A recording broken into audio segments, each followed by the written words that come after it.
Hello সবাইকে, good morning.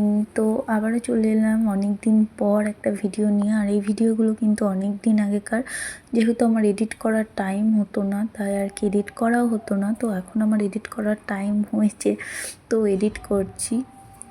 তো দেখো, সকাল সকাল স্নান টান করে এখানে কিন্তু আমি ব্যাগ গোছাতে বসে পড়েছি। আর আমরা আজ কিন্তু এই ভিডিওটা অনেক দিন আগেকার, যখন আমরা দীঘা গেছিলাম তখনকার। এখানে কিন্তু আমি সকালে স্নান টান করে সারাদিন একটু একটু করে ব্যাগগুলো গোছাচ্ছিলাম। তো সেটারই কিছু ভিডিও করে রেখেছিলাম। বা আমরা দীঘা গিয়েছিলাম, অনেক দিন হয়ে গেল, সেই হোলির টাইমে দীঘা গিয়েছিলাম। আর এই ভিডিওগুলো অনেক দিন থেকেই আর কি পড়েছিল।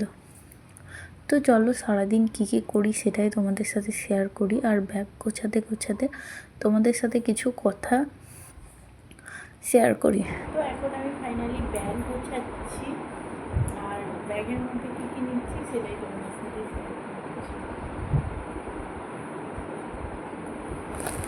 একটা বেড কভার প্রয়োজন হচ্ছে,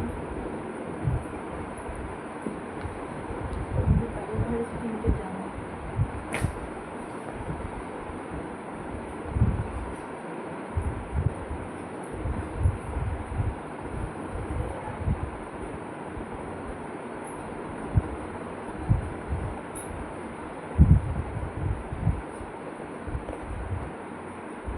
তো সবচেয়ে আমরা দীঘা যাবো বলে অনেক দুটো জিনিস।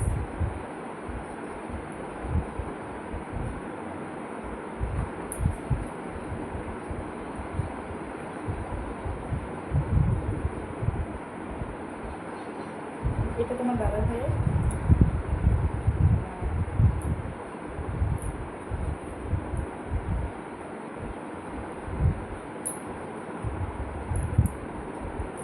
এটা হচ্ছে আমার।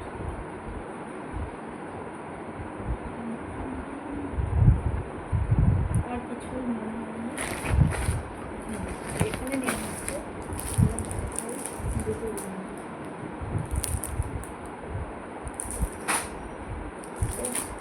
চলো সেগুলোই নিয়ে। তারপর দেখো, ব্যাগ গোছাতে গোছাতে এখানে চলে এসেছিলাম কিন্তু রান্না করার জন্য। আর আজকে কিন্তু রান্না করব ফ্রাইড রাইস আর মাটন কষা। তো দেখো, এখানে ফ্রাইড রাইসের জন্য আমি গাজর কুচি করে নিয়েছি, বিনস কুচি করে নিয়েছি।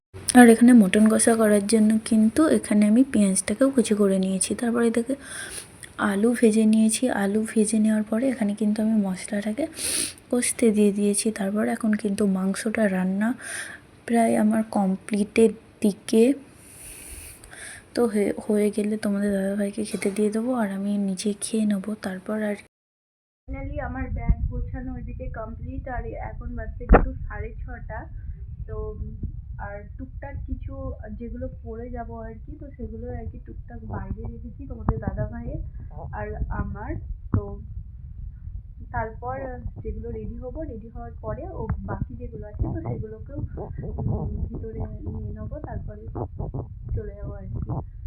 তো চলো, আবার আসছি পরে কথা বলতে। ফাইনালি আমি রেডি হয়ে গেছি। আর এদিকে কিন্তু আমরা যাবো বলে সবাই এসছে, বাবু, তোজো, আর ওইদিকে মন।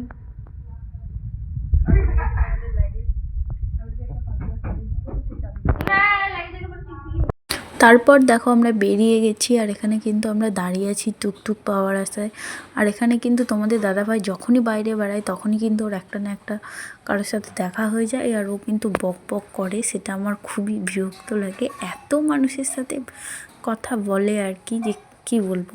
তো এখানেও দেখো দেখা হয়ে গেছে, এমনকি দীঘাতে গিয়েও ওর কিছু কিছু বন্ধুর সাথে দেখা হয়েছে। মানে যেখানেই যাই কেন ওর একটা না একটা চেনা থাকে। তারপর দেখো, টুকটুক ধরে আর কি চলে এসেছি আমরা ঘাটে। আর এই ঘাট থেকে এই ঘাটটা পার হয়ে আমরা কিন্তু স্টেশন যাব। তো ফাইনালি আমরা কিন্তু এখন নেমে পড়েছি স্টেশনে। আর ট্রেন আছে আমাদের 10:30টায়। তো এই যে এই ট্রেনটা ঢুকলো, এর পরের ট্রেনটা আসবে, ওটা আমাদের। তো এখন চলো ট্রেনের জন্য বসে বসে অপেক্ষা করি। আর তারপর এখানে তোমাদের দাদাভাই কেটে নিচ্ছিল ট্রেনের টিকিট। আর এখন দেখো, আমরা কিন্তু ট্রেনে উঠে পড়েছি। উঠে পড়ার পরে আমাদের দাদাভাই যেহেতু ট্রেনের ঘুগনিটা পছন্দ করে, এই জন্য কিন্তু ট্রেনের ঘুগনি নিয়ে নিয়েছে। আর এখানে কিন্তু আমরা সারা রাতটা বসেই গেছিলাম, আর আমরা রাত 2টোর সময় হাওড়া পৌঁছেছিলাম। দেখতেই তো পেলে মা আমাদেরকে বাড়ি থেকে খাবার করে দিয়েছিল, যেহেতু তোমাদের দাদাভাই খাচ্ছিল, আমার আর ভালো লাগছিল না খেতে।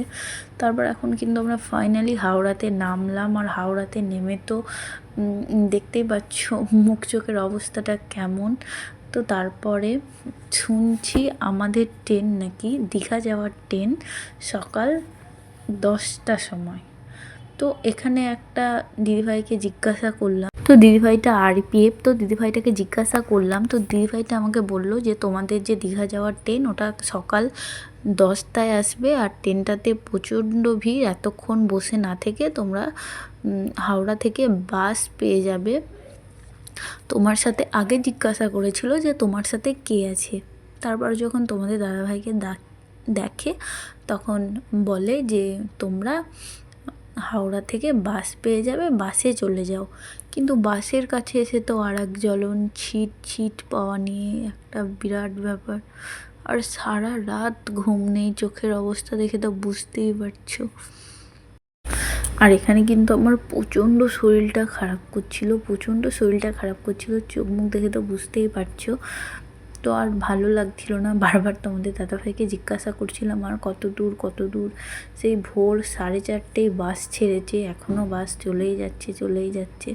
সকাল 9টা 9:30 বাজছে, তারপরে আমরা কিন্তু ট্রেন থেকে নেমেছি। আর এখানে কিন্তু আমার আর ভালো লাগছিল না, তারপর কিন্তু আমার শরীরটা খারাপ দেখে আমাদের দাদাভাই বললো যে একটু ঘুমাও। তো এখন আমি ঘুমাচ্ছিলাম, ভিডিওগুলো কিন্তু ও শ্যুট করেছে, কখন করেছে আমি কিন্তু নিজেও জানি না। আর এখানে কিন্তু আমি ঘুমাচ্ছিলাম। আর এটা কিন্তু বাস থেকে নামার খুব জোর হলে 5 মিনিট আগেকার ভিডিও। তারপরে তোমাদের দাদাভাই আমাকে ডাকলো যে ওঠো, আর ঘুমাতে হবে না, চলে এসেছি, এবার আমি নামবো। তো তারপর আমরা এখান থেকে টুকটুক ধরে নিয়েছি, যেহেতু আমরা সি ব্রিজের ধারের একটা হোটেলে ছিলাম। তো ভিডিওটা এই পর্যন্তই। ভিডিওটা যদি ভালো লেগে থাকে লাইক, শেয়ার ও সাবস্ক্রাইব করে দিও। আমার পাশে থেকে আমার ফেসবুক পেজ থেকে যারা ভিডিওটা দেখছো ফলো করে দিও। বাই সবাইকে, দেখা হবে নতুন একটা ভিডিও।